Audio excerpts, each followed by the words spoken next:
Umedecide wewe unataka ukuwe na wheelbarrow yako na miwa zako. Unahitaji how much? Ama unahitaji nini? Nipe hiyo plan. Nikipata wheelbarrow yangu, wheelbarrow ukienda Mdhuru hapa tunanunua shilingi 6,000, 5,000 na miwa kutoka Kisii wala wanaleta na gari, sijui gari wanaleta ni pesa ngapi, lakini nikipata capital yangu nitatoa miwa Kisii nauza, naanza na mimi kuandika watu tufanye kazi tusongeza Kenya mbele. Stock ya miwa ni pesa ngapi? Miwa yenyewe. Stock ya miwa nikipata kitu 20,000, 25,000 na wheelbarrow nimeanza kazi.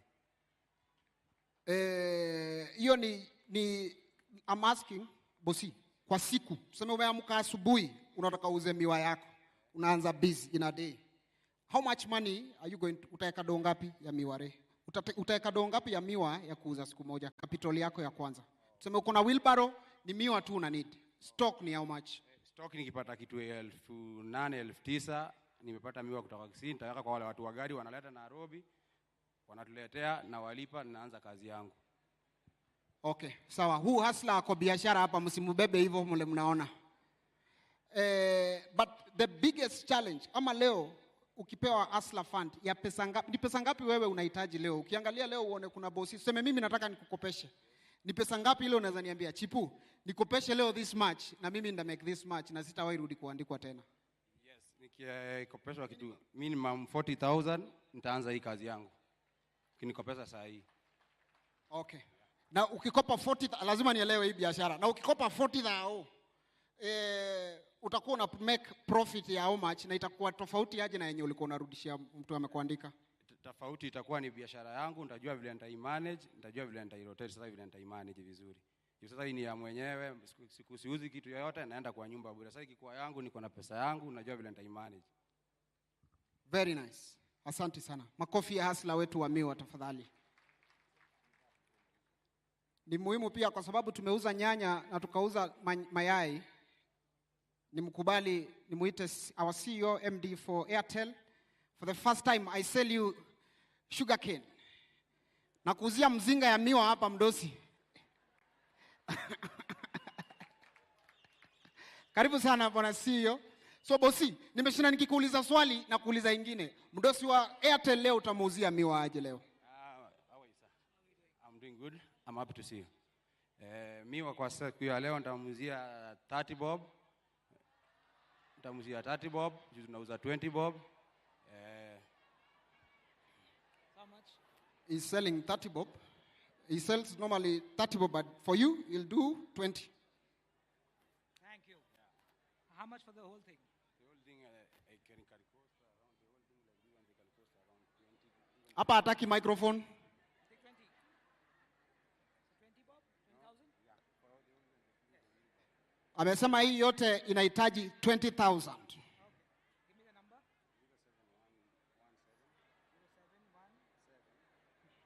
0717. Hustler ako sawa huyu amejipanga.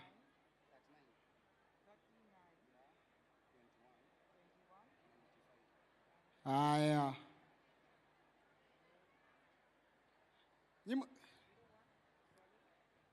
Okay, very nice. Anaekewa pale.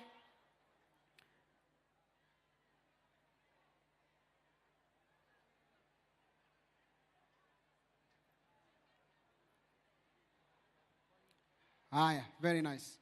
Asante sana. Jamaa bro, hii pesa inaingia kwa line yako? Hii line yako iko sawa ama inacheza kama zile zetu? Iko sawa kabisa, true, nimepata. Confirm 20,000. Very nice. Asante sana CEO. Thank you so much.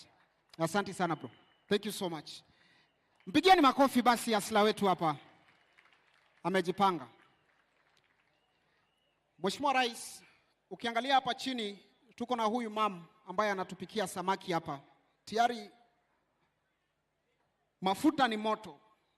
Inachemka, sijui kama imewafikia huko. Hapa kuna samaki zimeiva na kuna zile mbichi yanaiva. Mam, nataka ujiintroduce, waambie swali na wapigie story yote ya vile ulianzisha hii biashara. Asante sana. Kwa majina naitwa Socio-economic. Nachoma samaki umoja tu. His Excellency, our 5th President of Kenya, our deputy. Nimefurahi. Mimi nimefurahi hata kuongea imenishinda. Juu sijawahi kaa kama hapa, sijawahi. Hata nilikuwa natamani tu nione president wangu na macho. Haki Mungu ni mwema. Mungu akubariki sana. Our deputy, Mungu akubariki sana. Wakubwa wote, haki Mungu awabariki sana. Nimewaona leo na macho.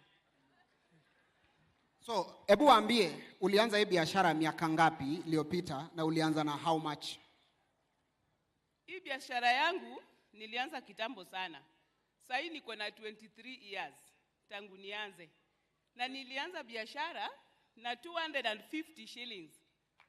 Hasla, ndio nilisikia akisema ni hasla wa mayai, wa kuku. Haki niliona tu kama ni mimi. Yangu ilikuwa 250. Yes. By that time nilikuwa naenda soko, yes, na 10 bob kusimama kwa gari. Okay, zile za matatu. Kuenda na 10 bob alafu kurudi na 10 bob. Alafu nikanunua hiyo siku nilinunua samaki 3. 60. Kukuja nikauza 100, nikauza samaki 2, 200. Alafu nikaenda na moja nikawapelekea watoto wakakula. Na imagine nilikuwa sawa. Juu siku imagine naweza uza samaki 200. Wow. Alafu 50 bob nilijipanga nayo kwa transport and everything. So, kama leo, how much money do you make ukiuza in a day? Hapo mtaani ukimaliza umeuza smoke yako, 20 years later, unatengenezanga pesa ngapi? Kama leo ninatumia 15,000. 12,000 ya samaki, alafu 5,000 ya transport, kila kitu, karatasi, mafuta, vile siku hizi imepanda, kila kitu. Na hii 15,000 una normal day, unatoanga wapi? Umesave, unakopa, unafanya aje ndio uset uende kwa busy? Hii 15,000 shillings siendangi nayo yote, sinanga. Na nilikuwa nimesave, kusave kidogo alafu nikapata pesa kidogo, juu hawezi kupatia yote deni. Sasa nilikuwa naenda na nusu, nikienda na 6,000, wananipea hiyo ingine deni. Na wakinipea deni, ni challenge sana. Yaani wananiuzia expensive. Kama samaki ni 300, wananiuzia na 350, juu mimi ni mtu wa deni. Alafu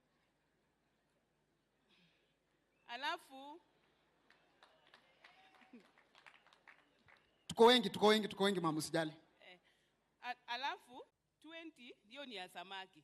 Alafu najua samaki inaoza haraka. Sasa naogopanga kuchukua juu na kuanga na customer wengi.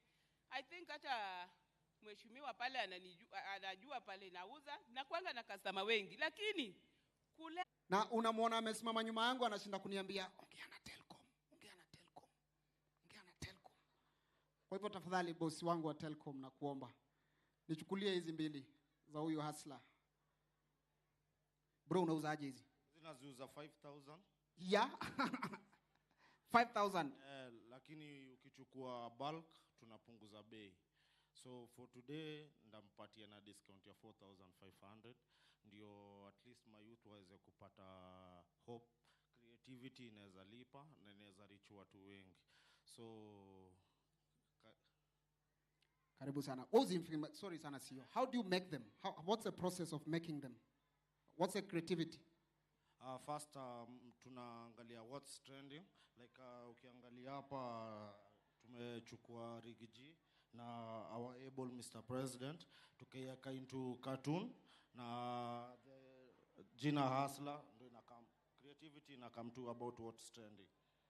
That's true. Mpigeni makofi wa hustler wetu tafadhali.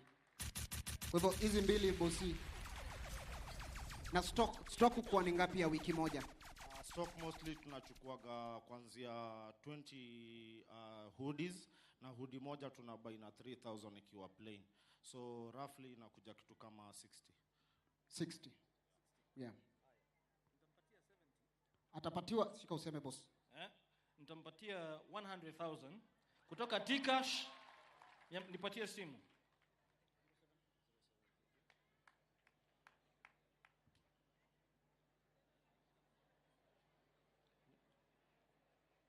anaekewa pesa kupitia T-Cash courtesy hapo kwa pin.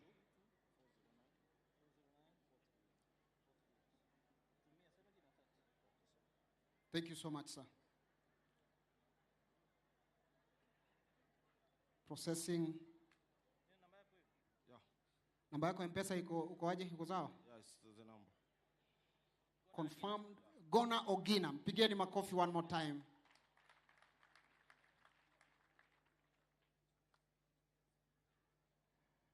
Thank you. Imetoka T-Cash ikaingia Safaricom. Unanielewa hiyo lugha? Imetoka T-Cash ikaingia M-Pesa. Makofi ya teknolojia. Na umeambiwa upatie marafiki zako hii biashara si yako tu peke yako. Hizi bosini zako. These are yours. Asante sana. Thank you so much. Tafadhali nawaomba kufikia tu hapo. Sisi mahasla tunakuanga hivyo. Tuhurumieni, kama tumewapotezea muda, tupigieni tu makofi ndio tuendelee juu tutamaliza. Asante. Asante sana. Your Excellency, hapa tuko na mtu wa nduthi. Huyu jamaa, yeye kazi yake ni kubeba wateja na ndudhisken, anatengeneza pesa yake. Bro, unaitwa nani? Unafanyia nduthi wapi? Na unataka kutuambia story ya biashara yako vile imekuwa ikiendelea? Kwanza ningekubeba paka pale. Alafu nikanja man. Hustling. Nikubebe.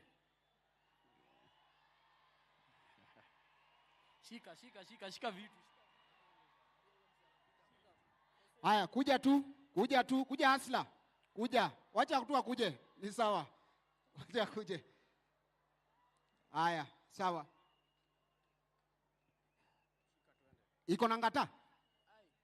Unauliza maneno ngata iko. Cheki, wewe shika tuende for your safety, vaa hizo tuende na unilipe kutoka hapa hadi pale. Ni do. Sipandangi nduthi haina doba. Ati haina doba, sasa unataka kusema nini? Na adiko na pararira man. Yeah? Hebu sikia hiyo. Fanya hivi, hebu panda chap. Masani ya ngilu. Yeah. So ni how much? So moja tu. Ndakuwekea kwa simu. Nipatie simu yangu Mike.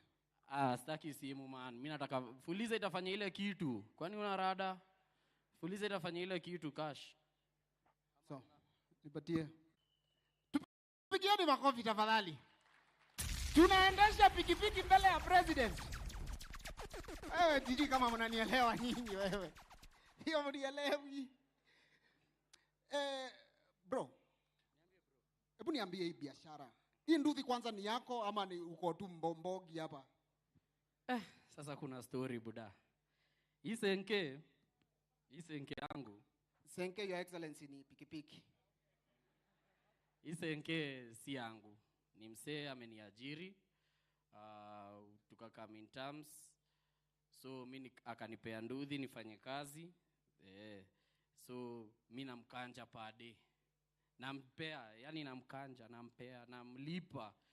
Boss usipote ni lugha Nairobi. Sakaja kupeleka na rada hapo. Mpeleka na rada.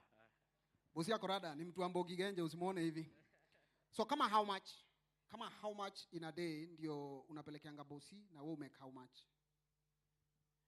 It's challenging. Juu utapata mwenye pikipiki anataka 400 shillings. Yeah? Yeye anataka 400 shillings na mimi as a driver lazima ni make up to that 400 ni mjenge. So per day utapata naweza fanya around 1000. 1000 minus 400 ya mwenyewe. Unapata?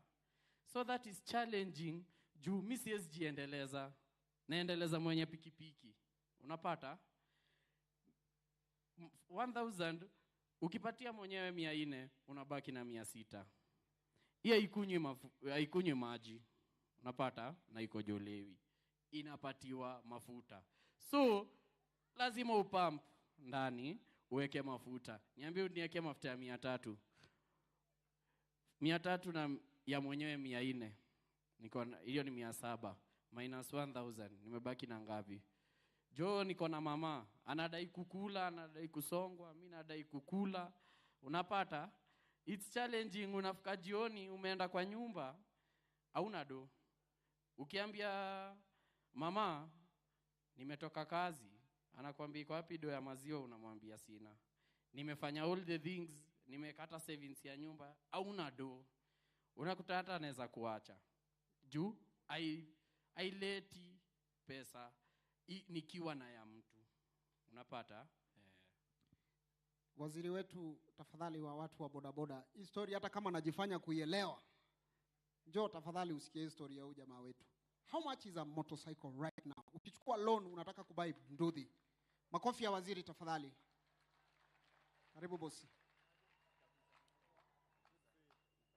So hebu explainia boss yuko hapa vile anaweza tengeneza hii system yetu ya bike, especially kama sasa akisupport kidogo usupportiwe na bike. How much una need capital ya how much ujistart? Hii pikipiki, by the way mimi nimelike pikipiki. Mheshimiwa Minister, this is a TVS bike. Sasa hii pikipiki zimepanda, it's around 160,000. 160, 170. A clean bike 170,000 a TVS. Unajua hii ni bike ya town. Kuna zile za ushago Ranger, zile za mzigo, lakini hii ni bike ya town juu I'm based hapa town Nairobi County. Wewe una operate kutoka wapi? Moja Nairobi. Na unavaa helmet. Helmet ziko mbili, iko hii na customer ako nayo, reflector, everything for safety. Uko na insurance? Kuna insurance? Kabisa? Everything. Okay. Yes.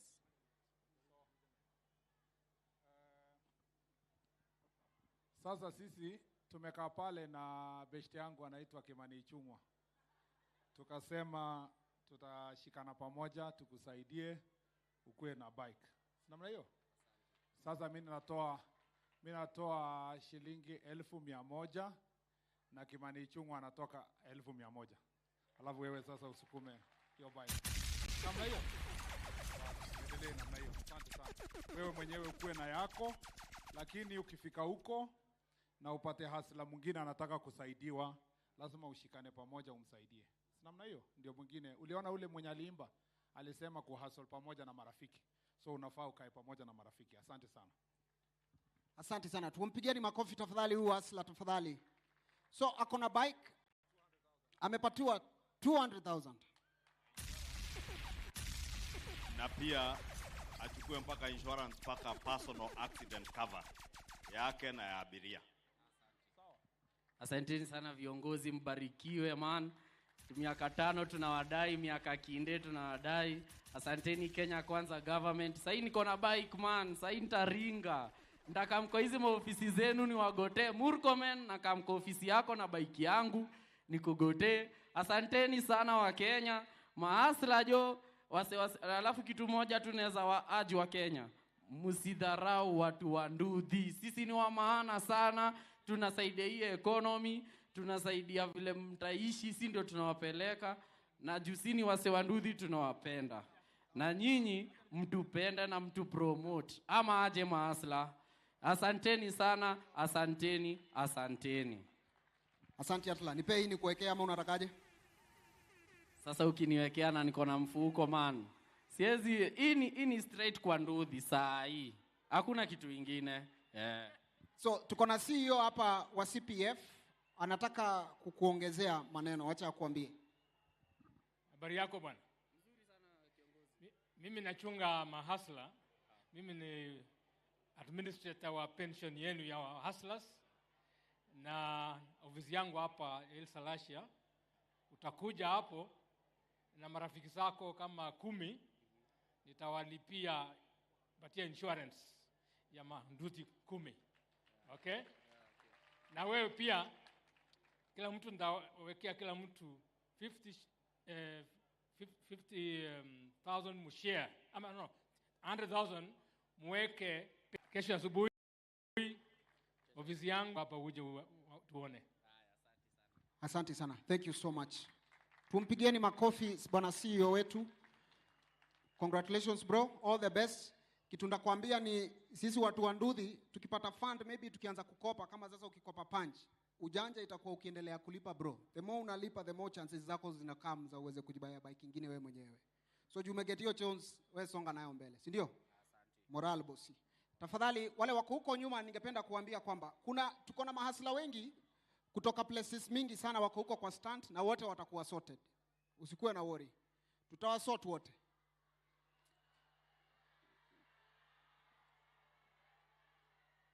Kwa sasa nikubalieni nimlete asla mmoja superstar wa creative economy. This guy is an inspiration to all of us. Mabibi na mabwana, tumpigieni Nameless makofi anapoingia jukwani. Karibu Nameless. Namaste Nameless. Up in I'm the hot stepper. I'm the super doper. I'm the true rocker. Thanks to my creator. I'm the hot stepper. I'm the super doper. I'm the true rocker. Thanks to my creator. Pull up DJ. Mahasla mupo. Salario. Salario. Salario. DJ. Twende pamoja mazee. Mahasla nupo. Nataka mazee shimo hivi kila mtu hapo. Hey. Hii ni mahasla. Salario. Nataka salario. Salario. Siku sabse salario. Skiza basi. When you see me pray, I am struggling to find my way.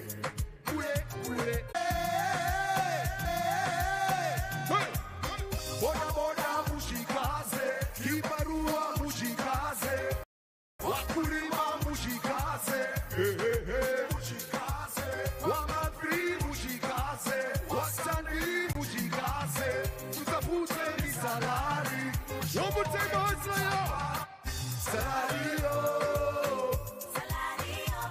tunatafuta salario, salario,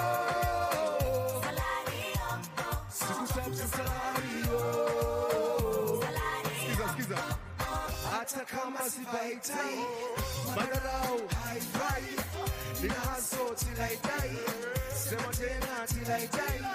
Hata kama sibaitai, madarau haifai, nina haso tilaitai, sema tena tilaitai. Hata kama sibaitai, madarau haifai. 1, 2, 3, let's go. Salario. Nataka salario. Salario. Tutafute salario.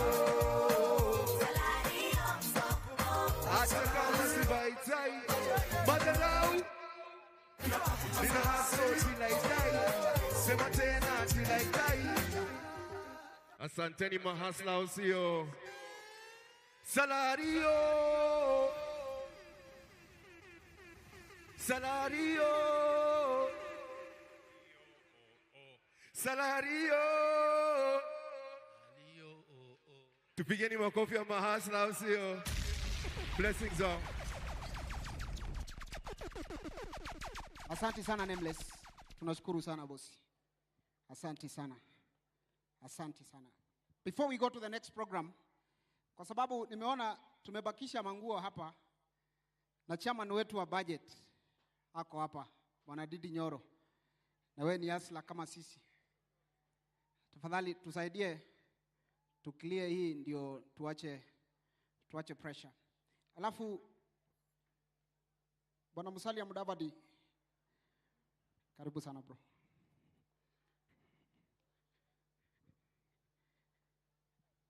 Bosi utatuambia hizi zimebaki chama nafanye aje ndio ziende zote. Karibu sana. Unatakaje bro?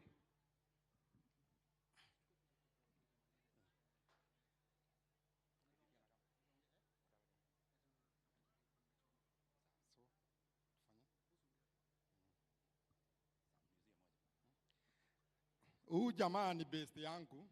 Na kwetu tunamuitanga jaba ya ruriri na ametusaidia sana. Sasa nataka kumpatia hii mali yote, lakini before nimpatie kuna moja nilikuwa nimewekea president wetu kwa sababu hatujai kuwa na president hasura na hatujai kuwa na president anakubali tukae kwa jukwaa ati wadosi walikuwa wanakaa hapa wengine huko, lakini sisi hasura ndio tuko kwa jukwaa, wafanyikazi mko huko. So president, hii ni yako, utaletewa na Dede Nyoro, nimekubaia free, lakini ukitaka kurudisha mkono pia tunaweza ongea hapo.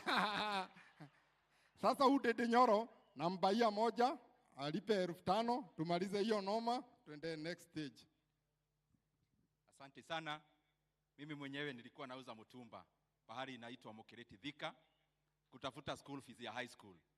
Kwa hivyo najua ameniuzia shati moja 5,000, lakini kwa sababu leo pia rais ako hapa, nitampromote kama rais wetu na nitakupea 50,000. Asante sana. Asante sana Bwana Dede Nyoro. Thank you so much. Anachukua yenye inamfaa pale. Mtu unamjua style yake na nguo anachukua. Asante sana. Thank you so much Moshi. Tumpigieni chairman makofi tafadhali. Asante. Mheshimiwa Musalia Mudavadi, na kuomba kwa sababu uko nyuma tuko na mahasla nasikia unawasikia. Wale mahasla mimi nataka unitume. Nitaenda nitawafikia. Ukinipea kama 200,000 hivi kwa sababu biashara pale ni nyuma mingi na unawasikia, wewe usijali itafika. Niko serious by the way. By the way niko very serious. Wacheni kunibeba hivyo vile mnanibeba. So tafadhali Your Excellency kwa heshima na pia chairman wetu wa Kenya Commerce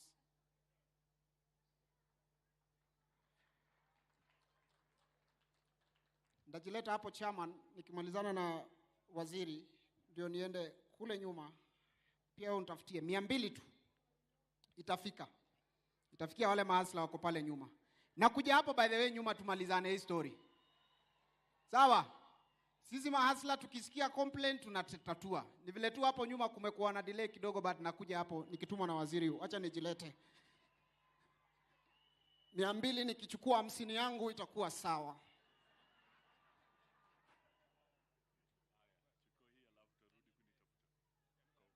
Nimepewa 100, nimeambiwa nirudi kwa ofisi.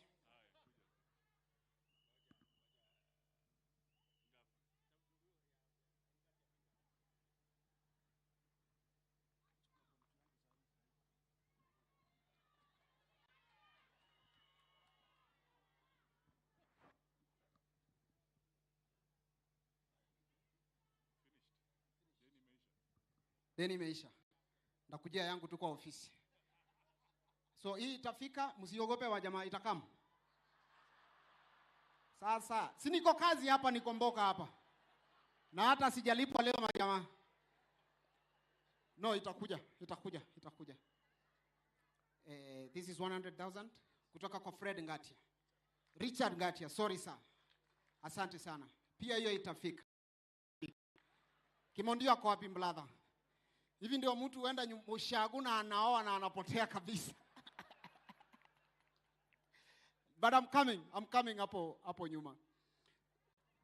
Naja. So Your Excellency, we want to go to the next step of the program.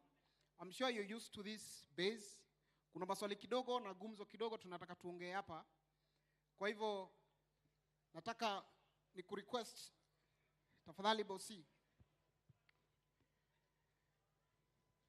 Your Excellency, kwa heshima nataka nikuombe utujoin hapa kwa hii base yetu. Tupige story. Karibu sana. Hii base yako najua unaikumbuka tu. Na kuomba ukae hapa bosi. Wacha nikupange leo tafadhali. Asante sana.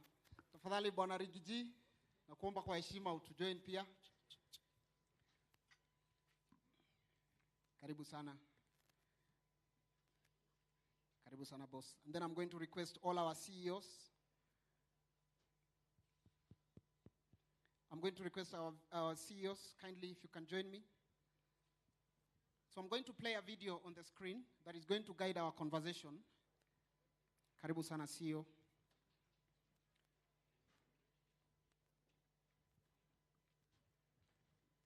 Karibu sana CEO. Asante. Thank you. Find a place to sit. So we just want to have a conversation, chit-chat, maswali kidogo, majibu, what's not clear, we make it clear, and then we move forward. So I'm going to play a video on the screen. Kindly, if you're ready. Kwangu 200 ni pesa mingi kulingana na kazi yenye nafanya. Nafanya kazi ya kuuza kahawa. Mimi ni Asla, nafanya na trolley. Sasa ukinipea 500 kusema ukweli hautaamini.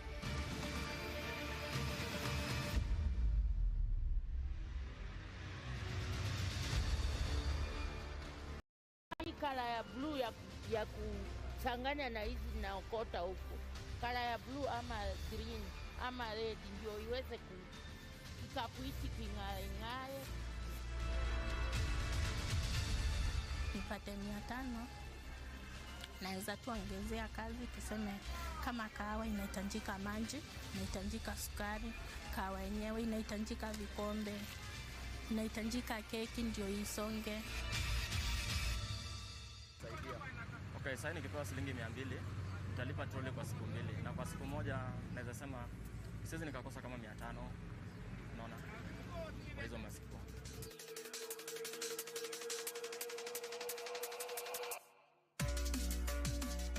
Of course, nikipatiwa shilingi 200 na mtu ninaweza lipia mkotoni yangu for 2 days.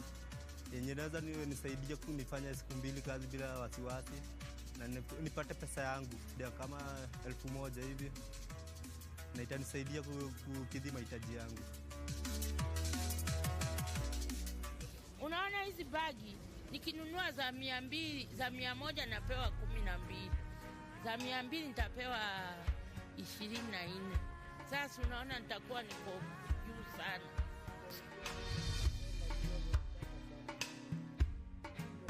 Kiuza mtungi moja naweza pata 250. Nikiendesha pikipiki hiyo 200 itanisaidia nipate kitu kama 600 ama 800 juu. Dr. William Ruto kama anaweza toa kitu kama hiyo fund inaweza saidia mayouth sana.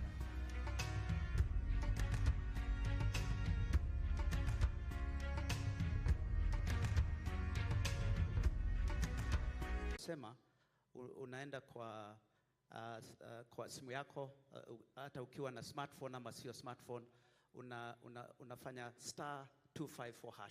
Nimesha register mimi. Yeah? Niko tayari. Lakini nataka the president to register first before I start using it. So alafu ukiwa una smartphone unaweza kwenda kwa app na kuna app Hustler Fund app itakuwa hapo, unaweza tumia Hustler Fund app na zile zingine will the rest of the procedures itakuwa kama vile Mugo ameeleza hapo. Asante sana. That's Safaricom. Wacha tusikie Airtel. I think just observe if they are differing. Asante sana. The process is very simple. As my colleagues have said, registration is simple. *254# is a number. Customer dials in and enters his ID number. He comes through.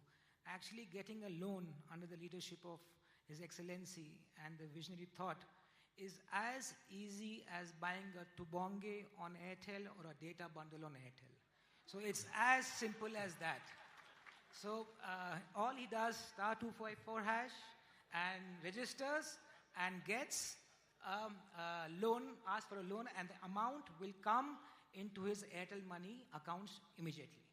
Very good. So as simple as that. Asante sana. Tuwapigieni masio wetu makofi tafadhali. Labda Your Excellency, just to clarify, tofauti ya story ni gani? Tofauti ya Youth Fund, Uwezo, Hustler? Kwanza nataka niwashukuru nyote kwa kuja katika hii launch. Ningependa kusema ya kwamba kuna tofauti kama 5 ama 6 hivi. Number 1, Hustler Fund. Tuko na watu karibu milioni 8 Kenya ambao tayari wamekuwa blacklisted na lenders wote. Hawatakikani mahali popote. Hawawezi kukopa mahali popote. Hii Hustler Fund itawapatia a second chance. Kila mtu, hata kama ulikuwa umefukuzwa kwa zile, hii ni nafasi yako ya kujirekebisha. Utapata nafasi ya kukopa pesa kwa Hustler Fund ambayo haukuwa unaweza kukopa kwa zile apps zingine zote. Hiyo ni number 1. Number 2, zile funds zingine unahitaji kuapply, unahitaji guarantee, unahitaji kulipa kujua mtu fulani, unahitaji security. Hustler Fund haihitaji hiyo mambo yote na haihitaji committee, na sio lazima ujue mtu yeyote. Pale kwa Youth Fund, pale kwa Women Enterprise Fund na zile zingine inahitajika uende kwa committee, uweke application, utafute security. Hapa kwa Hustler Fund hiyo mambo yote hakuna. Wewe ni committee, ni wewe na simu yako. Hapo ndio committee inaishia. So ni njia rahisi. Number 3, tofauti ya 3. Hustler Fund ukikopa, kawaida average ya interest ukikopa kwa zile mahali zingine zote, ile interest rate ya chini kabisa 1% per day. Lakini Hustler Fund, na hiyo inamaanisha almost 300% per year. Hustler Fund tumesema tunaweka interest ambayo itasaidia hiyo Hustler Fund iendelee na hakuna mtu anapata faida. Ni fund ya financial inclusion ya wananchi. Kwa hivyo kutoka 1% tumepunguza interest kutoka 1% mpaka 0.002%. Kumaanisha kwamba Hustler Fund tumepunguza interest kwa 500%. Hustler Fund is 500 times cheaper than the average lender in the market. Jambo la 4, kwa hii Hustler Fund utapata nafasi, kwa sababu Wakenya wengi wanafanya biashara, hawajawahi kupata nafasi ya kuegeza mambo ya pension. Kwa sababu sote tunafanya kazi leo, lakini kuna siku ambaye tutakuwa wazee na tutahitaji pesa pale wazee. Hii Hustler Fund pia inakupatia nafasi ya kufanya ile inaitwa saving. Kwa sababu tunataka kuhakikisha kwamba kila Mkenya anapanga leo, lakini pia anafikiria kesho. Ukikopa unaweka pension yako, na kila mtu atapata nafasi ya kuwa na pension, na hiyo pension utakuwa unaambiwa kila siku. Ukikopa unaambiwa pension yako imefika shilingi fulani. Ya 5, kwa sababu hawa mahasla wengi ambao watakopa kwa hii platform, wengi hawajaajiriwa mahali popote. Wale wameajiriwa wakiweka pension, yule ambaye amewaajiri anafanya ile inaitwa matching fund. Kwa hapa Hustler Fund, kwa sababu hawa wajamaa wengi hawajaajiriwa, tumeamua ya kwamba serikali ya Kenya ndio itakuwa mwajiri wao. Kwa hivyo ukiweka shilingi yako 2, serikali ya Kenya inakupatia shilingi 1. Na tumeweka kusema ya kwamba ukisave shilingi 500 kwa mwezi, yaani shilingi 6,000 kwa mwaka, serikali ya Kenya itakupatia shilingi 3,000. Kwa sababu tunataka kuhakikisha kwamba kila mtu ako katika saving kila mwaka. Kwa sababu tunataka kujenga saving ya taifa letu la Kenya. Jambo la mwisho. Hii ni sehemu moja inaitwa personal loan. Na ni kutoka shilingi 500 mpaka shilingi 50,000. Unaweza kukopa kutoka shilingi 500 kuanzia leo mpaka shilingi 50,000. Lakini vile vile tuko na awamu ya pili ama product ya pili inaitwa micro loan. Hapo sasa utaweza kukopa kutoka shilingi 50,000 na hiyo tunafanya launching mwezi wa pili. Tumejipatia 90 days kuifanyia ukarabati vizuri. Hiyo ukikopa utaweza kukopa kutoka shilingi 50,000 hadi shilingi 1,500. Na mkiwa katika kikundi, mnaweza kukopa katika kundi lenu hadi shilingi milioni 10. Mkiwa katika chama, ama mkiwa katika sako, ama mkiwa katika cooperative yenu ya watu 10, 20, depending on the numbers mko pale ndani. Na isitoshe, zile sako ambazo ziko regulated na SASRA wanaweza kupata sako kuanzia milioni 10 mpaka milioni 100. Na hiyo ni product ambayo itafuata baadaye. Mwezi wa 4 hivi tutakuwa tuna launch every 60 days, tuna launch a new product. Ndio tuhakikishe ya kwamba tunawapa uwezo kila Mkenya aweze kufanya biashara. Na hii ndio safari ya kwanza kwenda ile safari tunaita sio, tunawapatia nafasi mpya ya kukopa tena na kujiendeleza. Mimi nataka nimalizie kwa kusema, wengi wanauliza hii pesa ni ya siasa ama ni pesa ya biashara? Hii ni pesa ya biashara. Pesa ya siasa hailipwi, pesa ya biashara inalipwa. Na wakati unakopa na kulipa, ndio unapata nafasi ya kukopa pesa nyingi zaidi. Ukikopa 500 ulipe, baada ya miezi 3 unaweza kukopa 1,000. Baada ya miezi ingine chache unaweza kukopa 2,000, uende 5,000, uende 20,000, uende 50,000, ugraduate, uende micro loan, utoke 50,000 uende mpaka 1,500, ugraduate, uende kwa ile ya sako, ugraduate, uende ile ya mwisho kule mbele ambayo unaweza kukopa ya SME kutoka 1,100 hadi shilingi milioni 50 kama mtu ambaye anafanya small and micro enterprise. So hii ni safari, na hiyo safari kila mtu, kwa sababu sasa hatuna mambo ya lete title deed, lete logbook, lete security, lete guarantor. Hiyo mambo yote hakuna. Security, guarantor, hiyo mambo yote ni ile discipline utakuwa nayo katika kukopa pesa na kurudisha na kuendesha biashara yako. Pole kama nimesema mengi zaidi ya vile ulikuwa umeniuliza. Asante sana.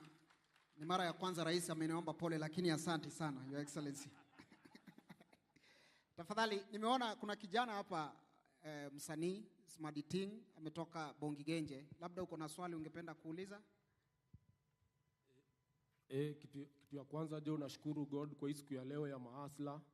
Nashukuru rais wetu na deputy wetu kwa kukumbuka mahasla siku zote, kukumbuka mavijana.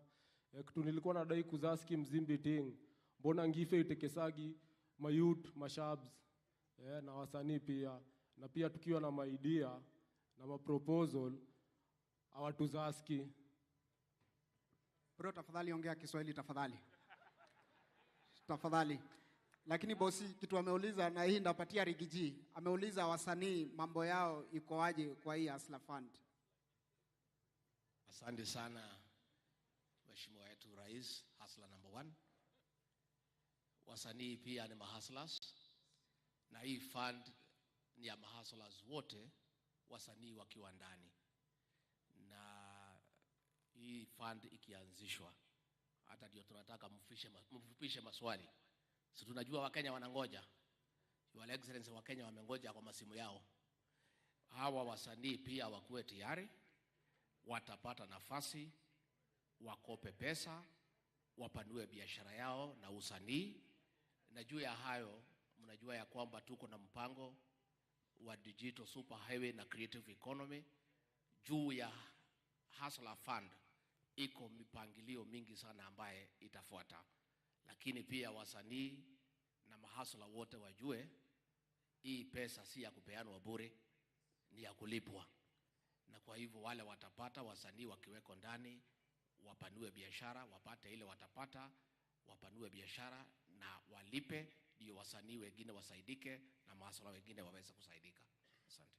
Asante sana sana. Makofi tafadhali. Ya mwisho tafadhali. Lakini kwa sababu ya muda utanikubalia tu, we'll come back to it. Na kuomba Your Excellency, as we go back to our seats, you join me on stage here with your deputy. We take a picture with these hustlers so that we can go to the next part of the program. And then Governor Sakaja, as you prepare to take over the program,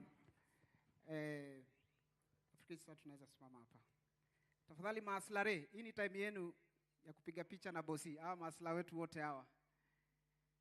Karibu sana. There you go. Karibu sana mtu wa Ndudhi. Hapa.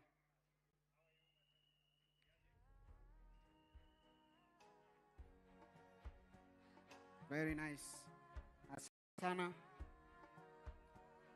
Jipanga hapa. Kuja mam. Kuja mam. Kuja mam. Your Excellencies, if you can just go mbele kidogo.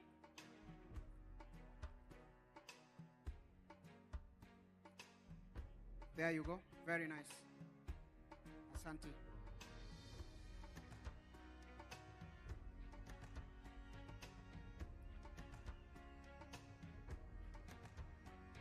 We can join our hands.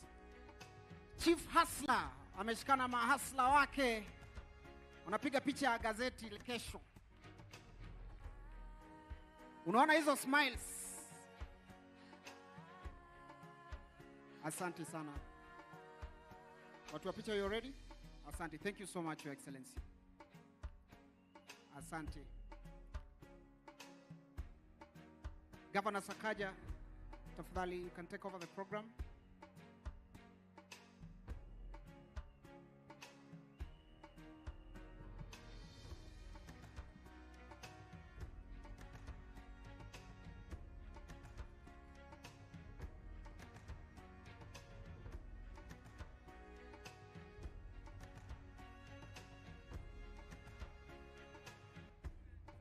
Asante sana.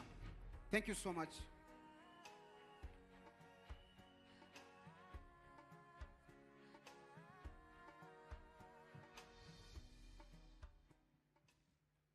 Asante sana. Your Excellency President William Ruto, Chief Hustler, Your Excellency Deputy President, Prime Cabinet Secretary, mawaziri ambao wako hapa, magavana ambao wako hapa, wabunge, CEOs of our telecom companies together with the partners from the banks, na mahasla wenzangu, hamjambo. Hamjambo. Your Excellency, this is a beautiful day. Hii ni siku ambao Wakenya wengi katika taifa letu lote wamekuwa wanatarajia kwa muda mrefu. Wakati tulikuwa tunatafuta kura kule, tulisema kutakuwa na Hustler Fund, na wakati uliapishwa, kuanzia siku ya kwanza watu wakaanza kuuliza wapi hii Hustler Fund. Leo Hustler Fund umezindua kabla ya siku 100 yako kuwa rais. Tunakupongeza kwa kuweka ahadi yako. Congratulations, Your Excellency, for keeping your word.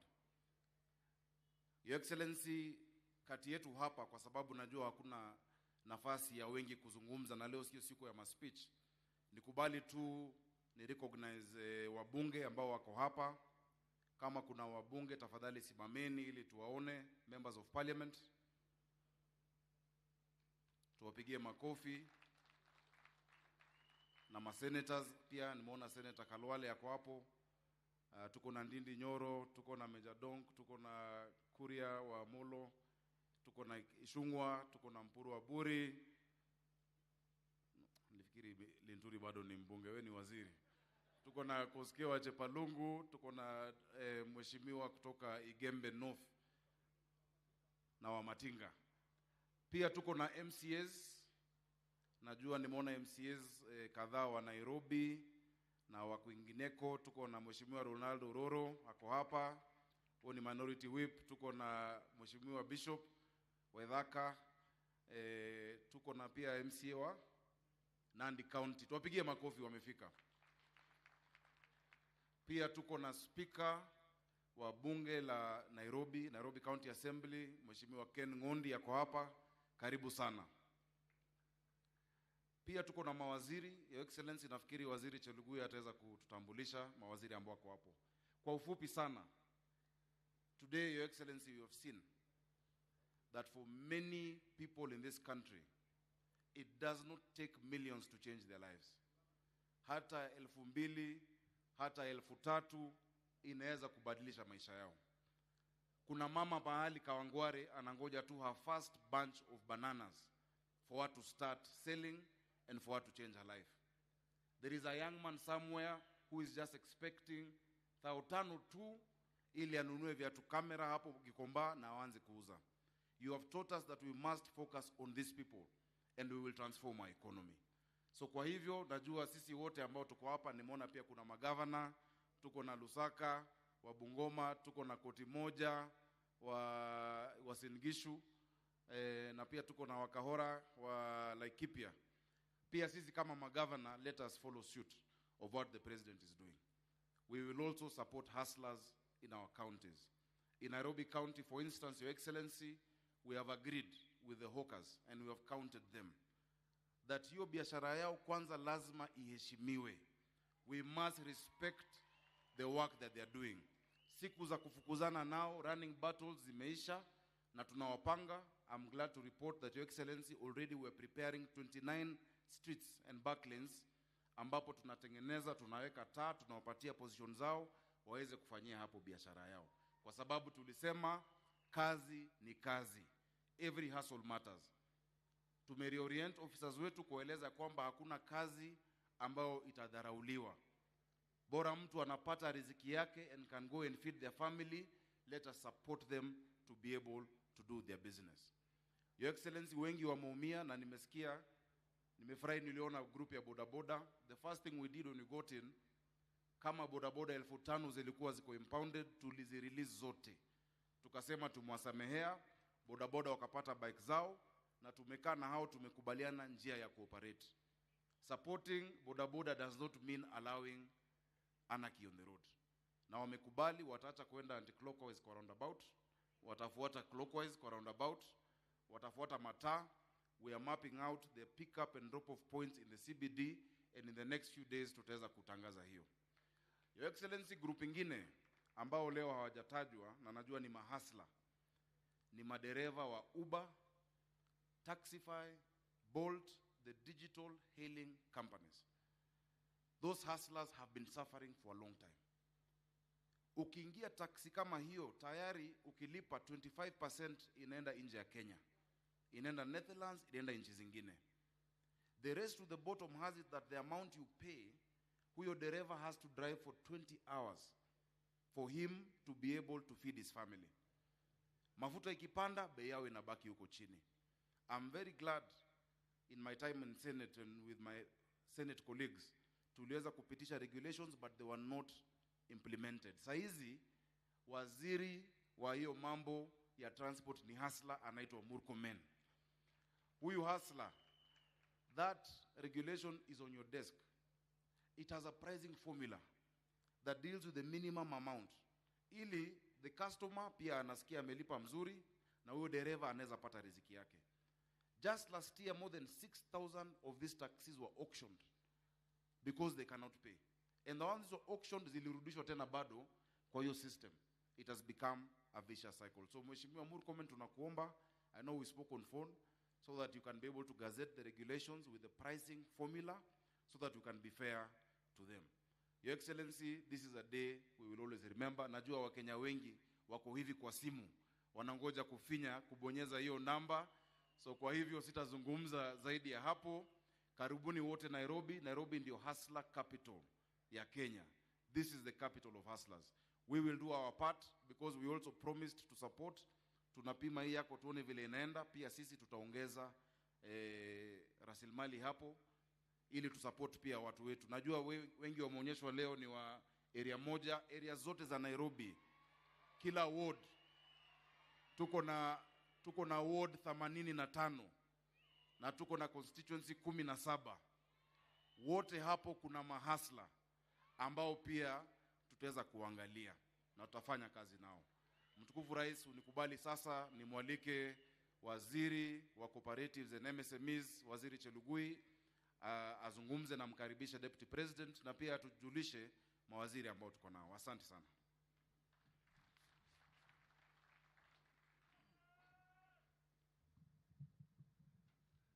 Your Excellency, President Dr. William Samoei Ruto, our Deputy President Rigathi Gachagua, Prime Cabinet Secretary, colleagues, Cabinet Secretaries present, governors present in the room, and also PSS and captains of industry, CEOs and chairmen, good afternoon. Your Excellency, before I say something, allow me to also acknowledge the presence of my colleagues. And here with you, we have also Attorney General who has assisted us in this journey. Speaker wetu bado tunamuita speaker. Treasury CS is also here. Trade CS is also here. CS in charge of marine and blue economy is also here. CS in charge of ICT is here.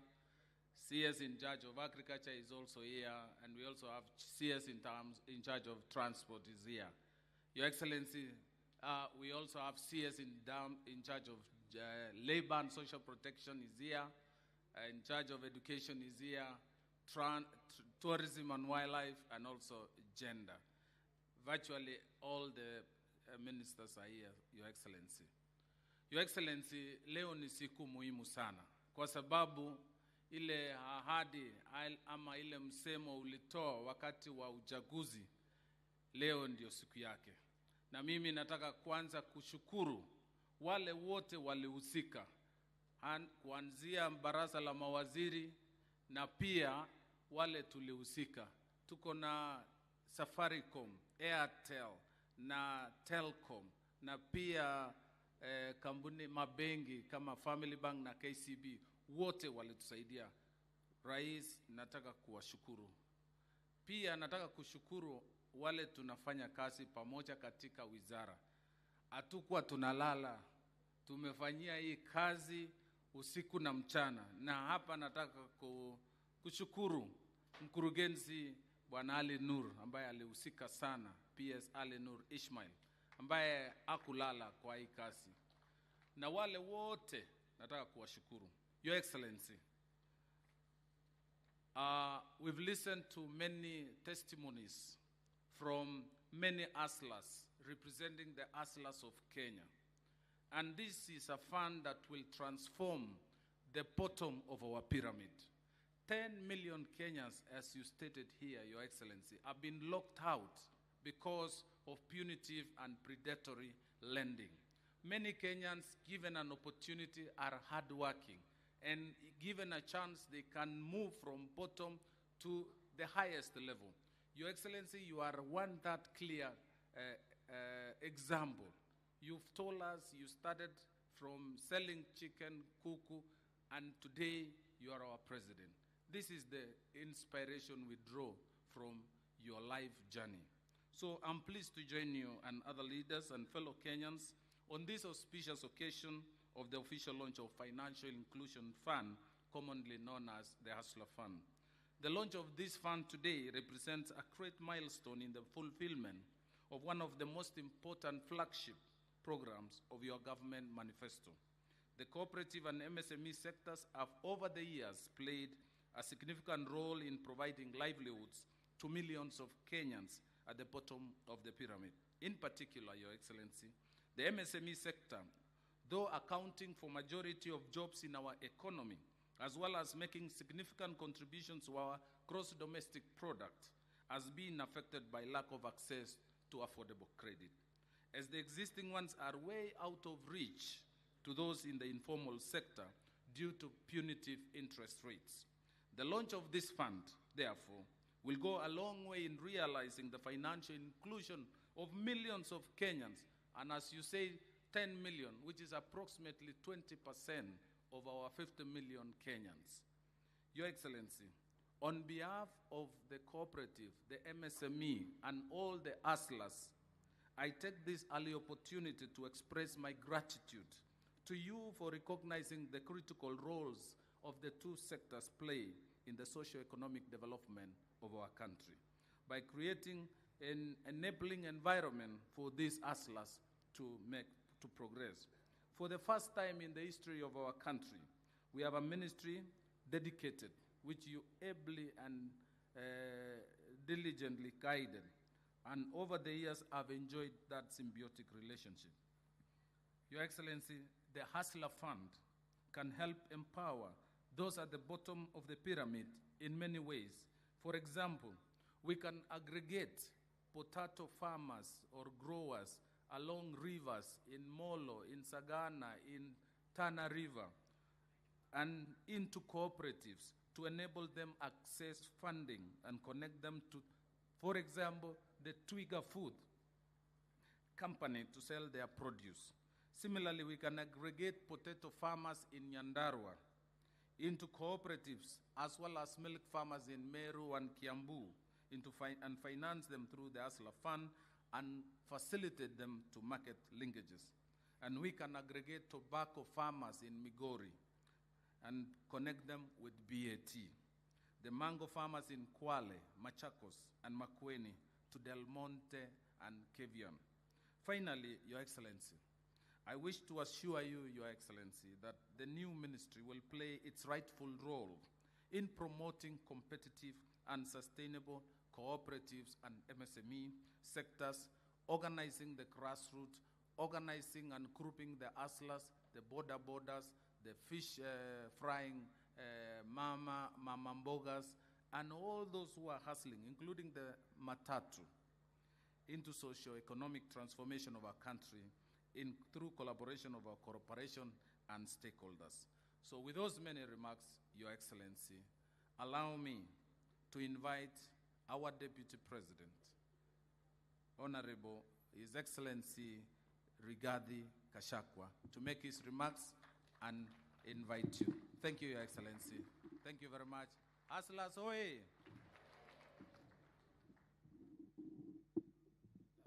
Thank you very much. Your Excellency, the President of the Republic of Kenya, and Hustler number one, Dr. William Ruto, our Prime Cabinet Secretary is present, viongozi wote ambayo wamefika from the private sector and the Hustler Nation. God is good and all the time. Munisalimie kwa hewa. Bwana Yesu asifiwe. Bwana Yesu asifiwe tena. Your Excellency, today is a very exciting day for all of us who went round the country, held economic forums in all the 47 counties, and listened to the people of Kenya, engaging you on what they would wish your government to do for them if you accede to leadership. Your Excellency, the Hustler Fund is a culmination of a very rigorous and extensive public participation between you and the people of Kenya. When you went around the country listening to the people, and you came to the conclusion that what is required for this country is to create a fund for affordable credit to ordinary Kenyans. And today, Your Excellency, you have honored your promise to the people of Kenya, and since you are sworn in, you have worked around the clock to put this fund into place. My happiness and my joy is that this is indeed a revolution. Since President William Ruto ascended to the high office, the hustler issue is part of every agenda in every meeting of government. From State House, hakuna mkutano hata moja naendelea without an agenda of the hustler nation. Akiwa na mikutano with the development partners, the issue of the hustler nation is there. And we are saying the hustler has found his way into the decision-making table of this country. And that is a way to go going forward. Kwa hivyo mimi nataka kuuliza mahustlers wetu wote, tafadhalini msituangushe, hizi pesa mchukue, msifanyie kazi na mlipe, kwa sababu mkikosa kulipa tutakwama. Sijui mtalipa hii pesa. Your Excellency, we are asking all the beneficiaries of this fund to know that there is no free money in this country. What is there is a good facility that has no complication, that is available to the ordinary people who cannot walk to any bank and get money. This is the opportunity. Na nikimalizia, niulize wale ambaye si mahustlers wawachane na mambo ya hii fund, kwa sababu utaona jioni hii wajuaji wote watakuwa kwa ma-TV wakidebate mambo ya hii fund, wakisema hii, wakisema ile. Hata wale walikuwa wanasema hii maneno ya hustler fund hawezekani, utaona leo wakiongea. Kuna wale walikuwa wanasema hustler ni takataka, utaona wakiongea. What they must know, and they don't know, they may think that between 500 and 50,000 is little money. It's little money to them, not to millions of Kenyans.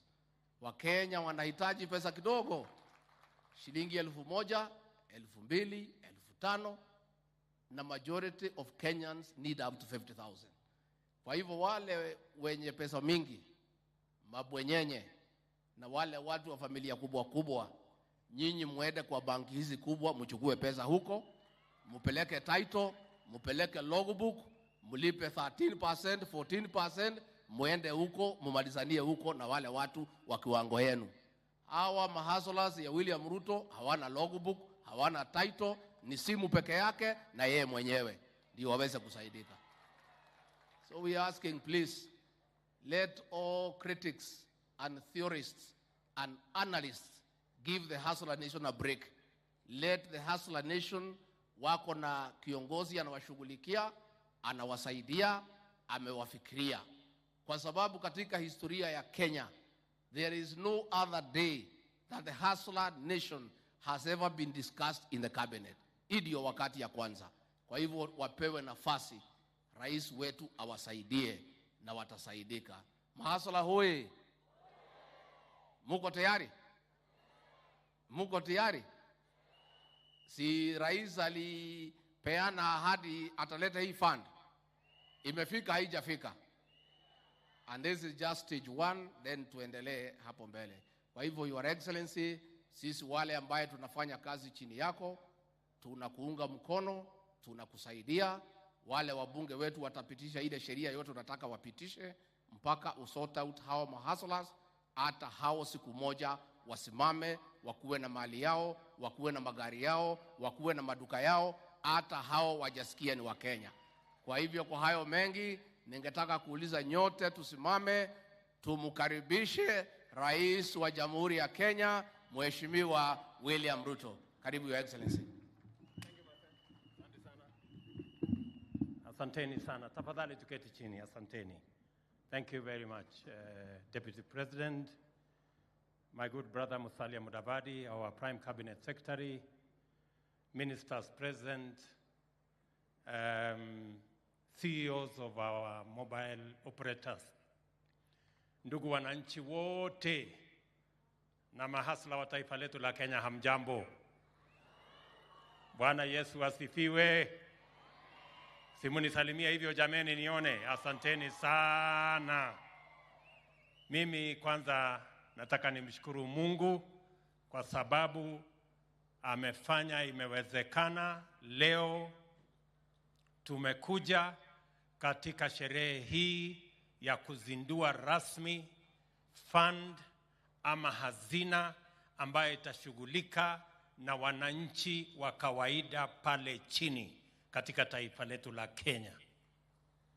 Fund hii ama hazina hii, chanzo chake ni kwamba tulitembea sehemu nyingi ya taifa letu la Kenya, na kila sehemu wananchi wa Kenya walituambia wanasumbuliwa na fuliza, wanasumbuliwa na mashailok, wanahitaji pesa ya kuendesha biashara zao.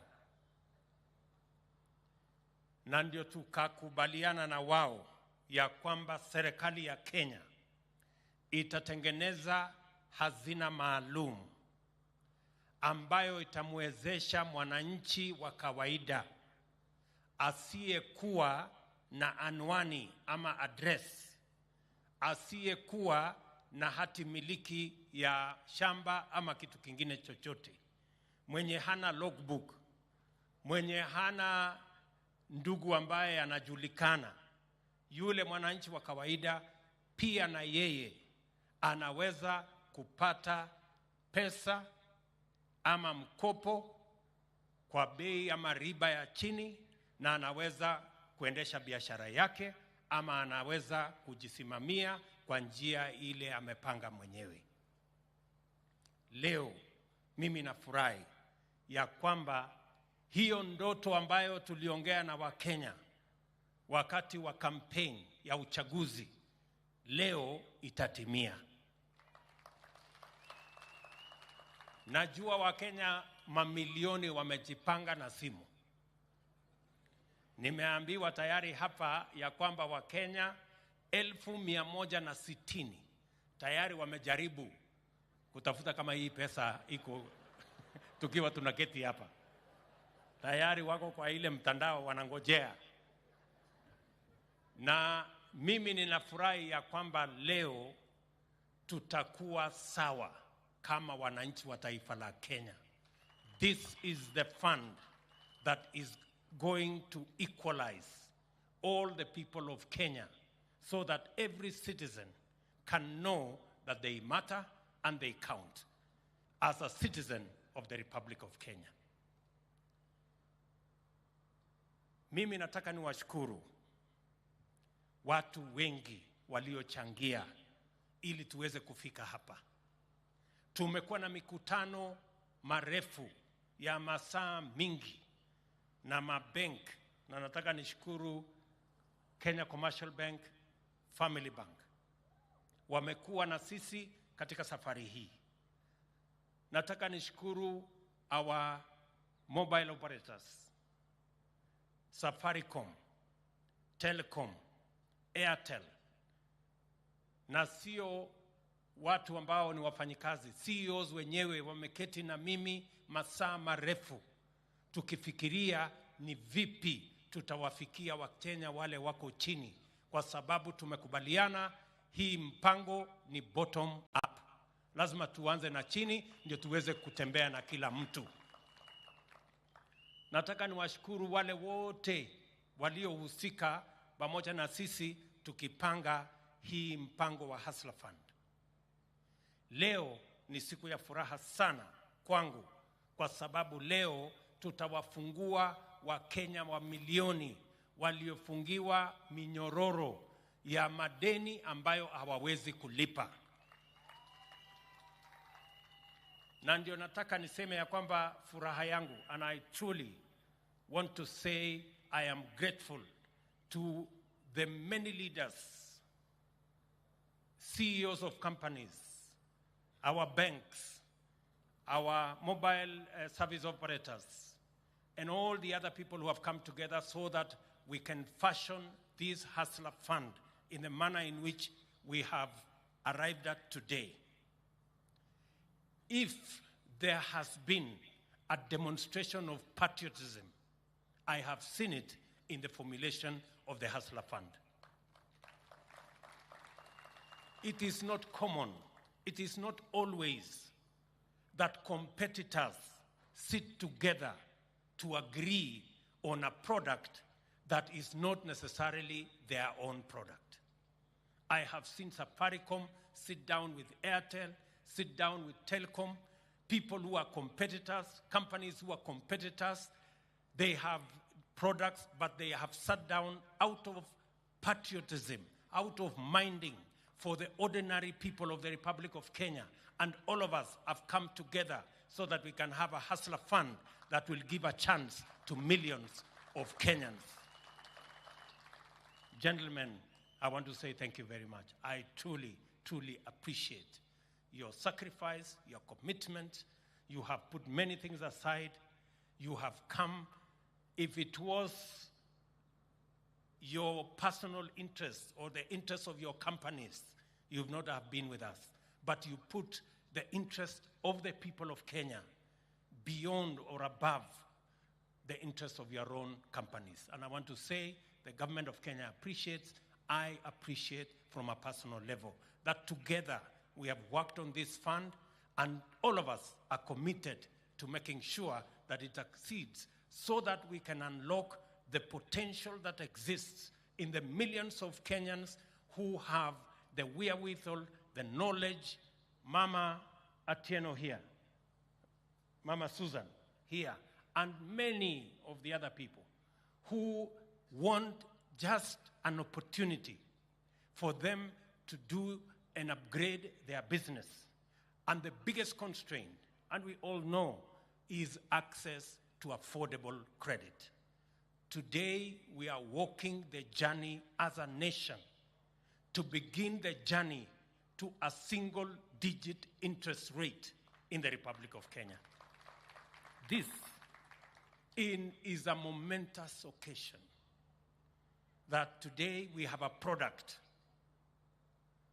that does not need application, that does not need guarantee, that does not need an approval by a committee, that does not need nothing. It just needs a citizen, his phone or her phone, and a track record, and they can borrow as much as they want, so long as they keep to a track record.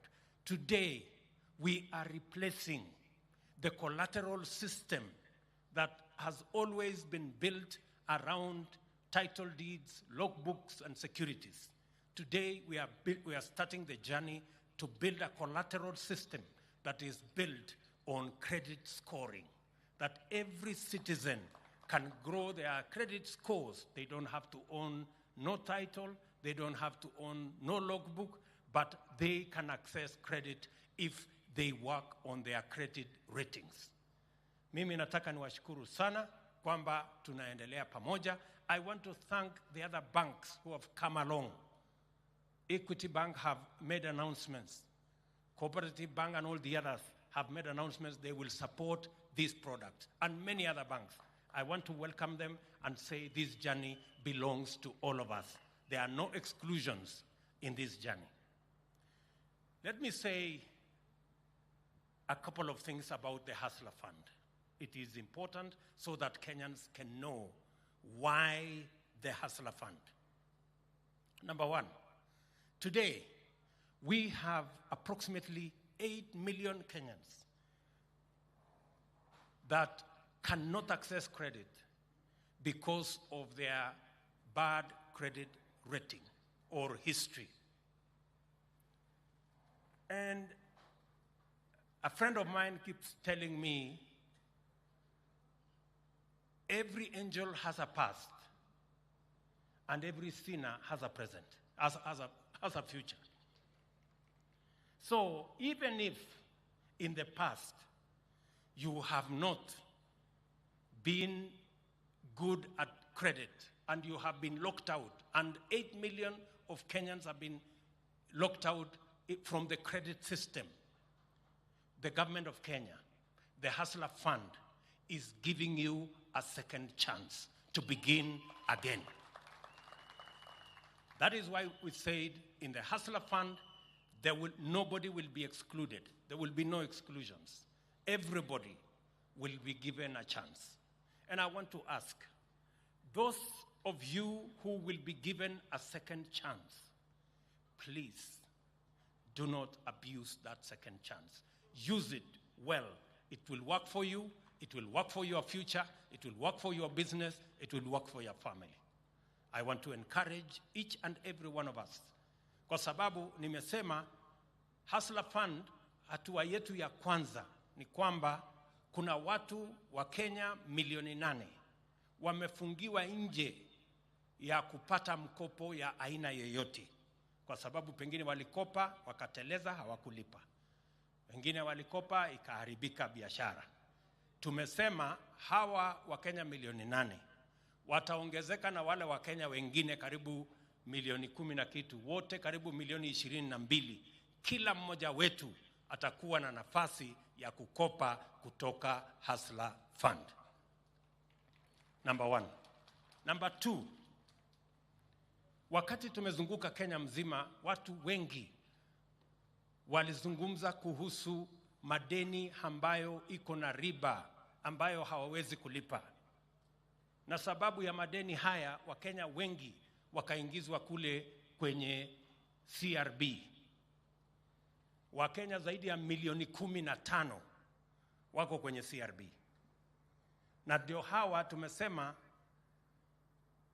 tunafanya kazi na all the lenders, wale ambao watu wanatoa mikopo, ili tuwafungue Wakenya hawa watoke katika hiyo minyororo ya CRB na tubadilishe ile mambo ya access to credit, isiwe ni mambo ya blacklisting, iwe ni mambo ya credit scoring, so that everybody gets a chance to rework their credit scoring and to rework their present looking into the future. Na kwa sababu hiyo kwamba Wakenya wengi walihangaika na mambo ya Shylock, anakuitisha 10% per day. Akikuonea huruma 5% per day. Wale lenders wengine 1% per day. Ukifanya 1% per day inakuja 360% per year. Wakenya wengi wanahangaishwa na haya mikopo. Ndio tukasema we must have a product that has a rate that is friendly and that is affordable to the majority of Kenyans. Tumeketi chini na mobile operators na wametuambia ya kwamba inawezekana. Tumeketi chini na ndio nimetangaza hapa ya kwamba pesa ya Hustler Fund, hakuna mtu atapata faida. Serikali haitafuti faida. Tunatafuta vile hiyo Hustler Fund itakuweko leo, iwe kesho kutwa, na ipatikane kwa yule ambaye amepata leo, na yule atapata kesho, na yule atapata mwaka ujao. Na ndio tumesema tutaweka riba ama interest ya 8% per year. Kumaanisha ni 0.002% per day. Tunatoka 5% per day ya Shylock, tunatoka 1% ya wale lenders wengine on average, tunaenda mpaka 0.02% kwa Hustler Fund. Kumaanisha, and let me repeat, kwa sababu kuna watu wengine wanasema ya kwamba tulisema pesa ni ya bure. Mimi nataka niwaulize, kama ulikuwa unalipa interest rate ya 1% per day, ukiambiwa ulipe 500 times lower interest rate, si hapo inakaribia na hapo, si ndio? kwa sababu we have made interest 500 times lower than the average interest rate in the market.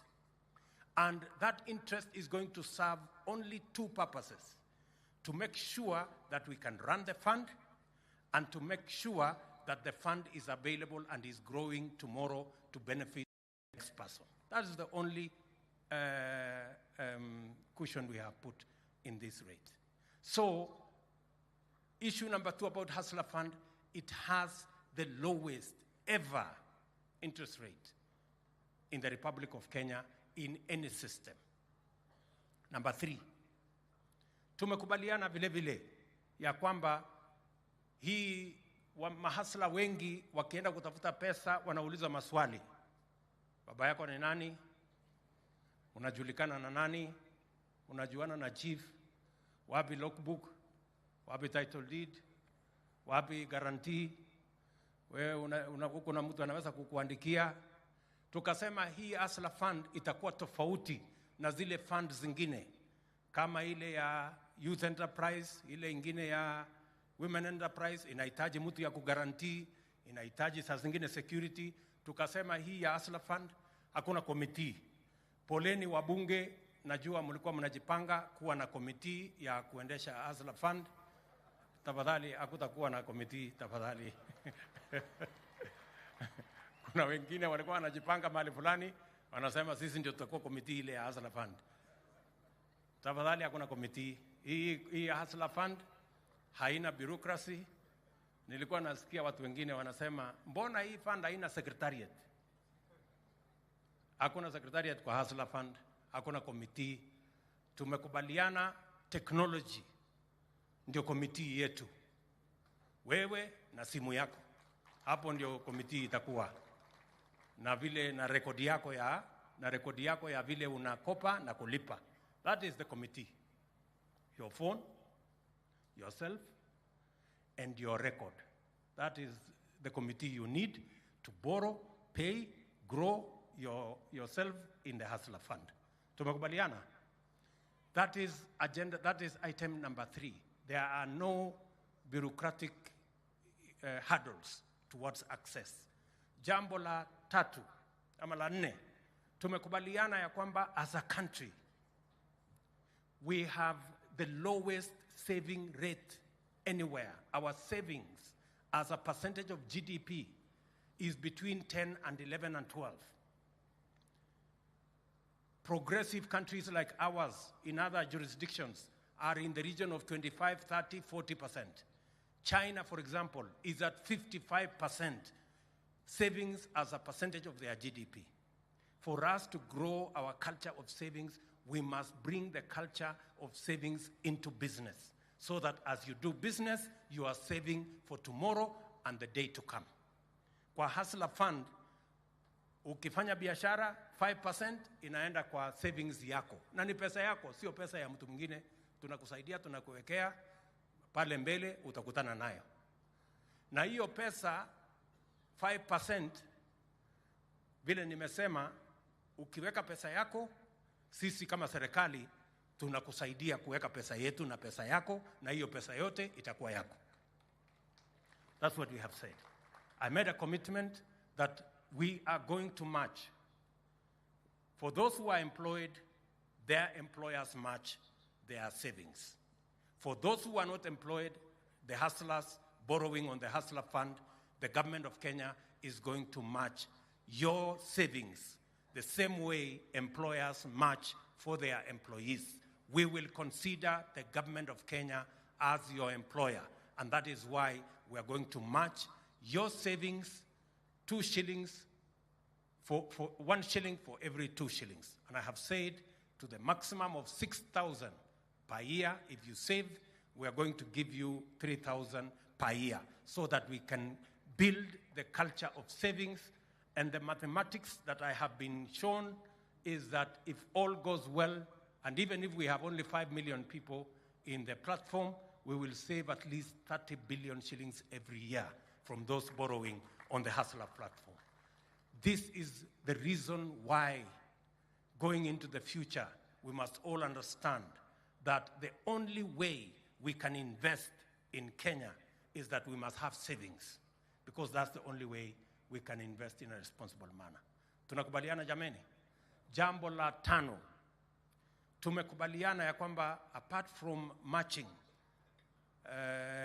the resources we have also to progressively encourage. Wewe kama rating yako leo ni 1000, ukikopa mara 2-3 na unalipa vizuri, tunaongezea wewe ceiling inaenda 2000, alafu inaenda 5000, alafu inaenda 10000 mpaka ifike 50000. Ukishakamilisha hapo unaweza kupanda na sako yako. Tumesema SACCOs, those which are unregulated, chamas zile zingine ambazo hazina regulation, mpaka shilingi milioni 10 kwa chama yenu. Tumesema those which are regulated, kutoka milioni 10 mpaka milioni 100.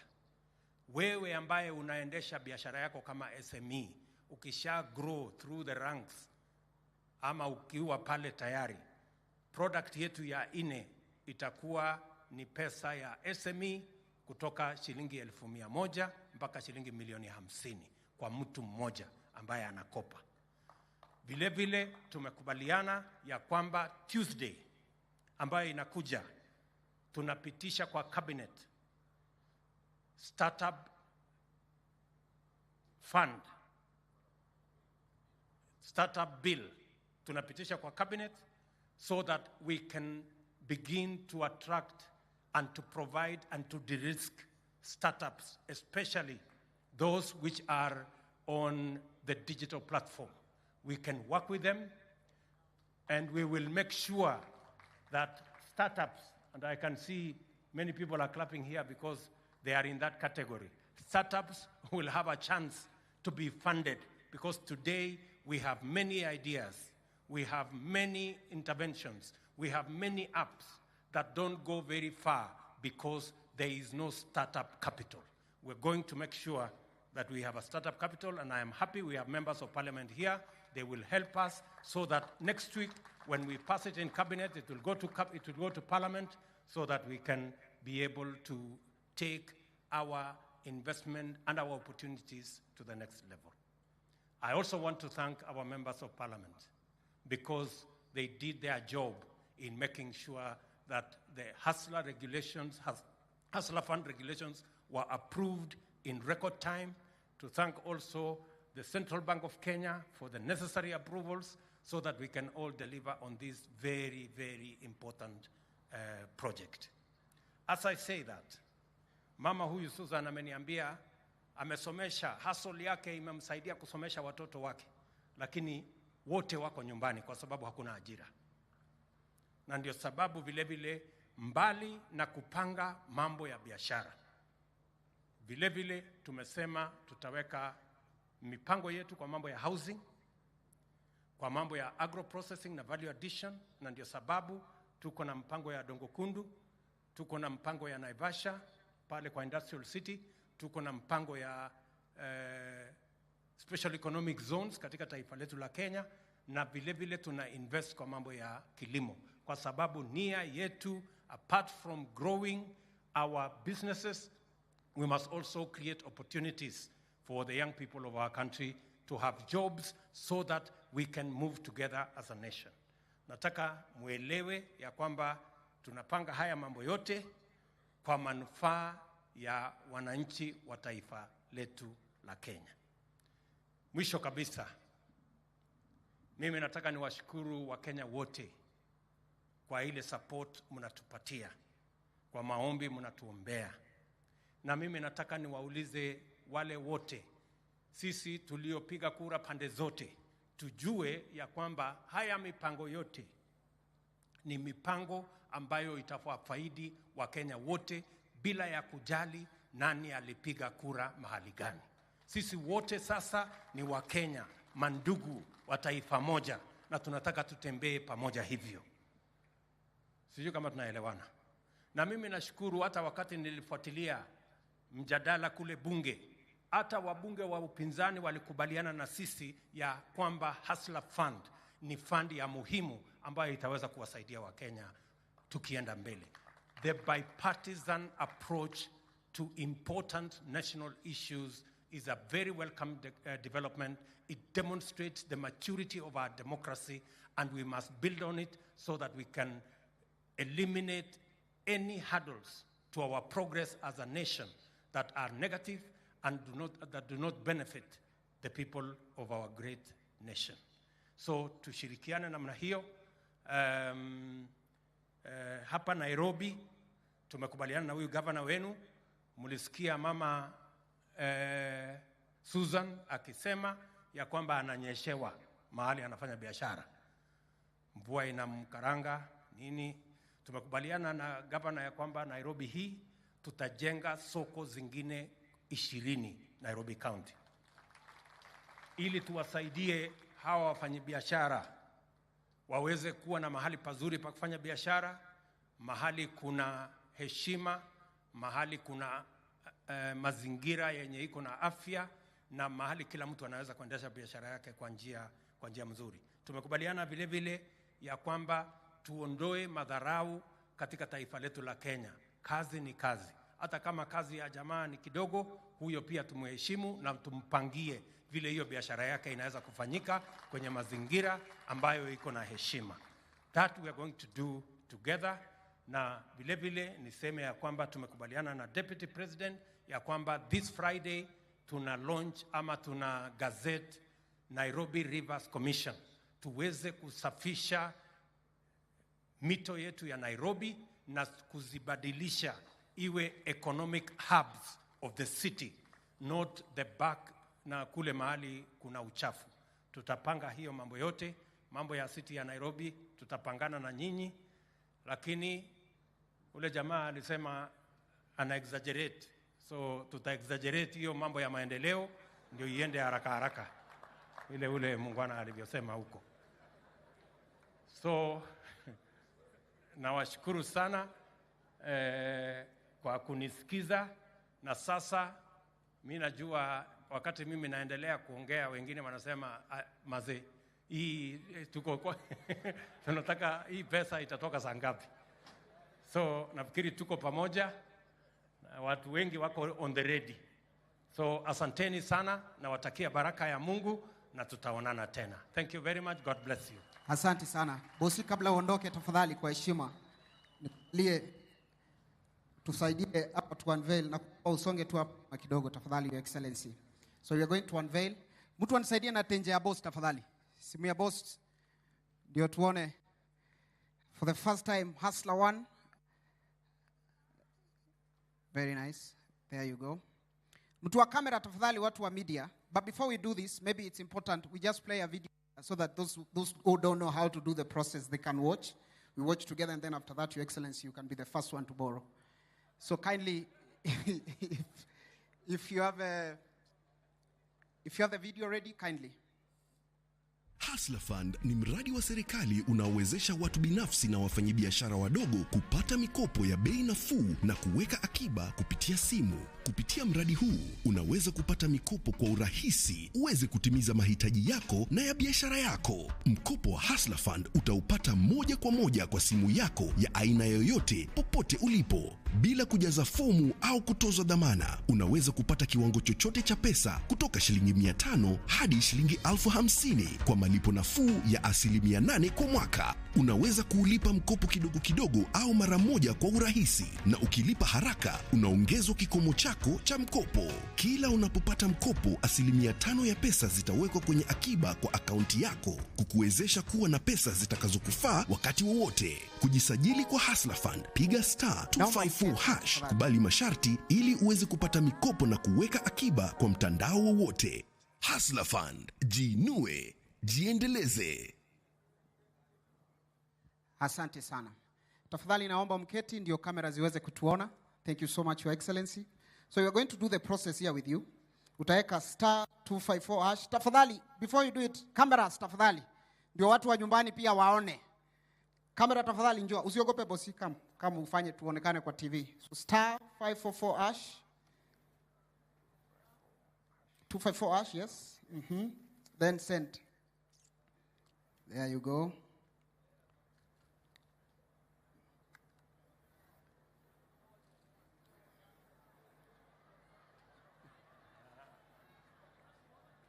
It's a process, guys. Star 254 hash. Try again. Yeah, star 254 hash. Send. There you go.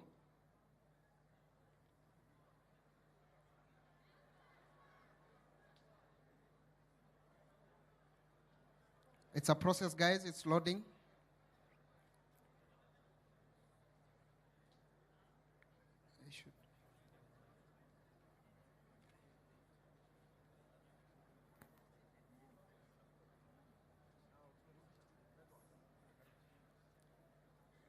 Send. There you go.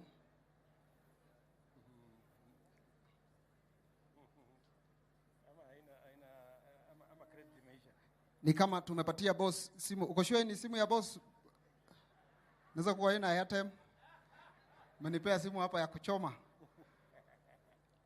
Bwana Jemo, tafadhali. Niwalete simu yangu ile nyingine. Leta hiyo simu nyingine, tafadhali.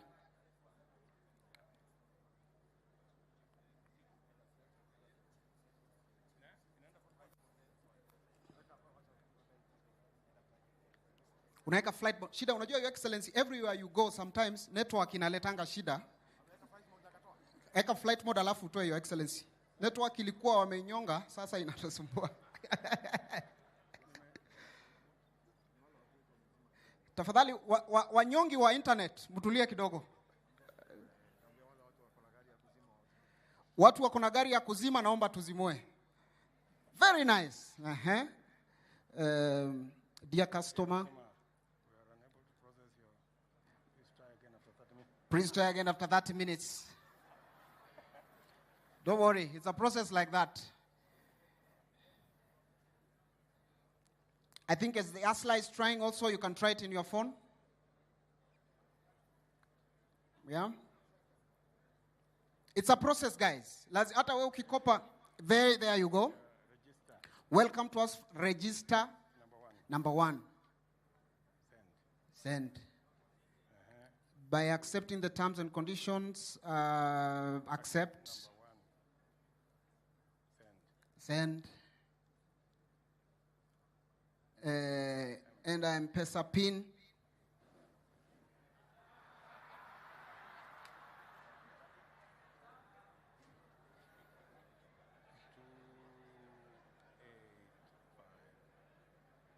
There you go.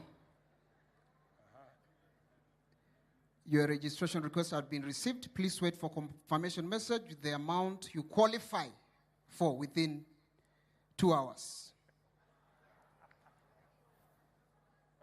Okay.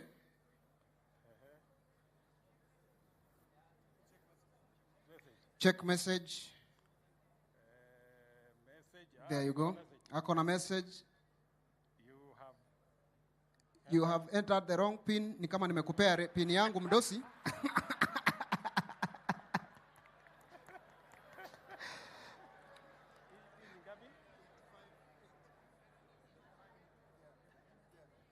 Don't worry, guys. Mahasla hivyo ndo tunakuanga. We try again, sir. Okay.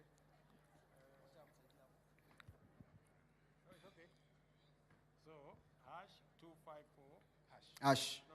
Star hash 254, yeah. Okay. There you go. Register number 1. Go. Accept. Send. And I'm Pesa PIN.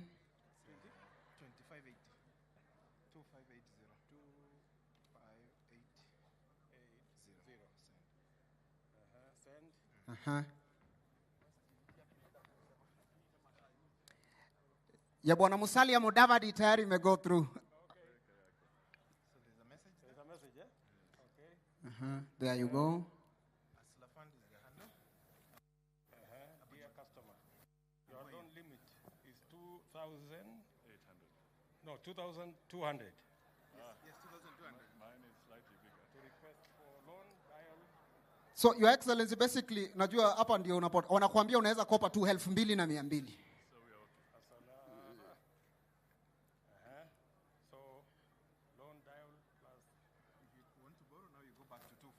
Now you go back again, yeah.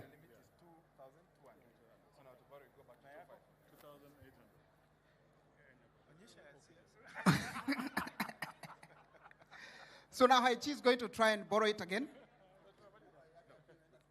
Pia, Deputy President may go through. Dear customer, your loan limit is cash 1,600. Pole Rigiji.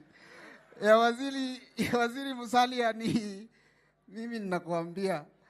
Dear customer, your loan limit is cash 2,800.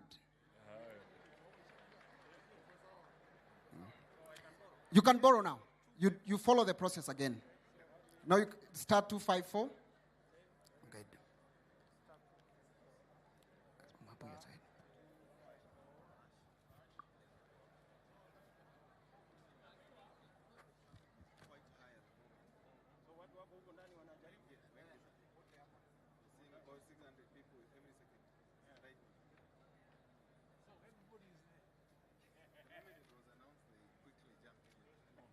Yeah, request loan. Yeah, His Excellency imekwama. Don't worry, Your Excellency. Hustler Fund request loan, so that's one. So I think, Your Excellency, you can now just officially launch the fund for us, and then everybody can continue borrowing. Okay, asanteni sana. Now, let me conclude by, I am told by the people managing the platform that there are 600 requests per second. That's why this thing is roaming the way it is. But I know there is another question that many people have been asking. Number one, they've been asking, so what can 500 shillings or 1,000 do for anybody? Yeah? I have let me answer it in 3 ways.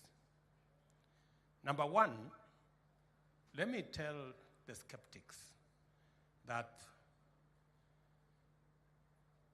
the CEO of Safaricom, the CEO of Airtel, the CEO of Telecom have sat with me for many hours because this platform and that 500 and 1,000 is important to millions of Kenyans. That's number one. If it was not important to millions of Kenyans, we wouldn't have sat down with these great people and with serious banks to have a conversation about the Hustler Fund. That's number one. Number two, that 500 and that 1,000, I want you to know there are close to between 10 and 15 million Kenyans on CRB. 80% of those Kenyans on CRB are on CRB because of 1,000 shillings. Majority of them less than 1,000 shillings. If you thought 500 or 1,000 shillings was nothing, it is what is keeping 10 million Kenyans on CRB. You should begin to think how 500 or 1,000 shillings can keep 15 million Kenyans on CRB if it was nothing. And finally, when we sat down with the lenders, the fintech lenders, they told us that on average, 80% of borrowing on any lending platform is between 100 shillings and 2,000 shillings. 80%, maybe even 90%. If 90% of all these lending platforms are lending between 100 shillings and 2,500, that tells you how important or how much 500 shillings or 1,000 shillings is. If it was not anything, all these lending platforms would not be lending that money. So I think it's a journey towards understanding what is going on in the Republic of Kenya and what ordinary people really want. It is not the billions, it is not the millions, it's not the hundreds of thousands, it's not the tens of thousands, it is the 1,000 and the 500 that 80% of Kenyans are looking for to transform their lives. And that is why the Hustler Fund is in place. With those remarks, I now officially launch the Hustler Fund for the Republic of Kenya.